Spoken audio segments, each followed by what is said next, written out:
दिला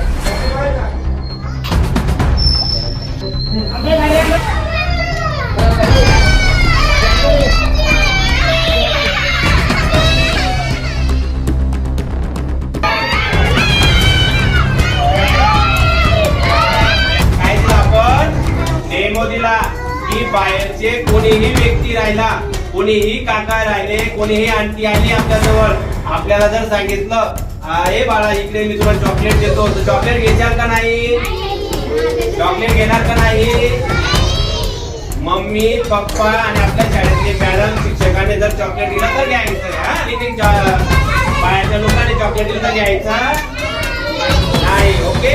अपहरणाची घटना मोठ्या प्रमाणात घडत आहे, म्हणून आम्ही आज ॲम्बिशन मध्ये जनजागृती डेमो व्हिडिओ बनवला, जेणेकरून लहान मुलांनी मोठ्या व्यक्तींकडनं चॉकलेट कॅडबरी घेऊ नये, अनोळखी व्यक्तींकडे जाऊ नये, म्हणून आम्ही हा व्हिडिओ घेतला. आई वडील आणि जे नागरिक असतील त्यांच्यासोबतच मुलांनी घरी जावे आणि तरी पालकांनी देखील मुलांवर लक्ष द्यावे, कारण मुंबईमध्ये 1 महिन्यात 82 मुलांचं अपहरण झालं आहे. तसेच तरवाडी गावात देखील धनश्री उमेश शिंदे हिचं देखील अपहरण 12 तारखेला झालेलं आहे. त्यामुळे पालकांनी विशेष लक्ष देऊन आपल्या मुलांची काळजी घ्यावी. आम्ही आज ॲम्बिशन किड्स तर्फे जनजागृती कार्यक्रम राबवला आहे.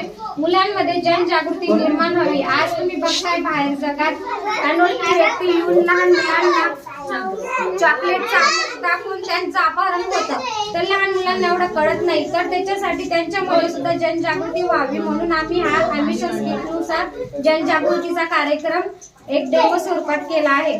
ॲम्बिशन किड्स मध्ये डेमो जनजागृती कार्यक्रम घेण्यात आलेला आहे. अनेक वेळा मोठ्या प्रमाणात आपल्याला घटना ऐकिवात येत आहे, चॉकलेट देऊन कॅडबरी देऊन मुलांचे अपहरण केलं जातं. यामुळे मोठे गंभीर परिणाम होत आहेत. तरी या मुलांमध्ये जनजागृती व्हावी, यांनी कुठल्याही अनोळखी व्यक्तींकडून चॉकलेट किंवा कॅडबरी घेऊ नये. आई वडील किंवा आपले ओळखचे नातेसंबंधचे असतील किंवा शिक्षक असतील यांच्याकडूनच त्यांनी चॉकलेट वगैरे कॅडबरी असेल तरच तेच घ्यायला हवे. कुठल्याही बाहेरच्या व्यक्तींकडून त्यांनी चॉकलेट घेऊ नये, यासाठी त्यांना हे शिकवण्यासाठी आज आम्ही या ठिकाणी एक डेमो व्हिडिओ तयार केलेला होता आणि नक्कीच या डेमो व्हिडिओचा या विद्यार्थ्यांवर परिणाम झालेला आहे. नक्कीच या डेमो व्हिडिओमुळे त्यांच्यामध्ये जनजागृती निर्माण झालेली आहे. तरी पालकांना देखील विशेष आमचा संदेश आहे, पालकांनी देखील या लहान चिमुकल्यांकडे स्वतः वेळ देऊन त्यांची काळजी घ्यायला हवी, जेणेकरून अशा घटनांना आळा बसेल.